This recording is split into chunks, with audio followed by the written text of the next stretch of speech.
ಸ್ನೇಹಿತರೆ, ವಿಡಿಯೋ ನೋಡಿದ್ರಿ. ಇದು ನಮ್ಮನೇಲಿ ಕೂಡ ಪೂಜೆ ಇವತ್ತು ಮಾಡಿದ್ವಿ. ಅದು ಪ್ರಸಾದ ರೆಡಿಯಾಗಿರೋಂಥದ್ದು.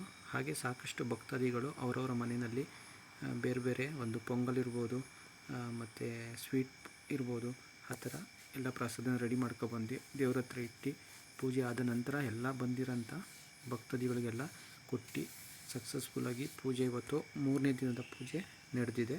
ಇದು 11ನೇ ದಿನಕ್ಕೆ ವಿಸರ್ಜನೆ ಇರುತ್ತೆ. ಏನು ರಾಮಂದ್ರ ಹತ್ರ ಪ್ರತಿ ವರ್ಷ ನಡೆಸ್ತಾಯಿದ್ರು, ಅಲ್ಲಿ ಜಾಗ ಇಲ್ದಿರೋ ಕಾರಣ ಪಕ್ಕದ ರೋಡಲ್ಲೇ ಸಾಮಾನೆಲ್ಲ ಹಾಕಿ ಸೀರಿಯಲ್ ಸೆಟ್ಟೆಲ್ಲ ಹಾಕಿ ಅದ್ಧೂರಿಯಾಗಿ ಒಂದು ಗಣೇಶನ ಪೂಜೆ ಪ್ರತಿದಿನ ನಡೀತಾ ಇದೆ.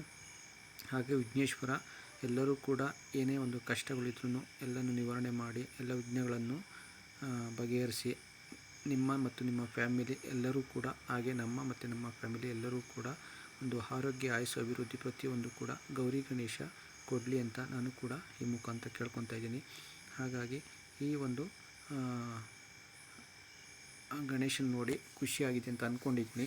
ಏಕೆಂದರೆ ದೊಡ್ಡ ವಿಗ್ರಹ ಇದೆ. ಹಾಗಾಗಿ ಪಕ್ಕದಲ್ಲಿ ಒಂದು ಆಂಜನೇಯನ ಮೂರ್ತಿ ಕೂಡ ಅಟ್ಯಾಚ್ ಆಗಿದೆ. ಈ ವಿಡಿಯೋ ಇಷ್ಟ ಆಗಿದೆ ಅಂದರೆ ಲೈಕ್ ಮಾಡಿ, ಶೇರ್ ಮಾಡಿ. ಸರ್ವಜನ ಸುಖಿನೋ ಭವಂತು. ಥ್ಯಾಂಕ್ ಯು ಸೊ ಮಚ್ ಸ್ನೇಹಿತರೆ.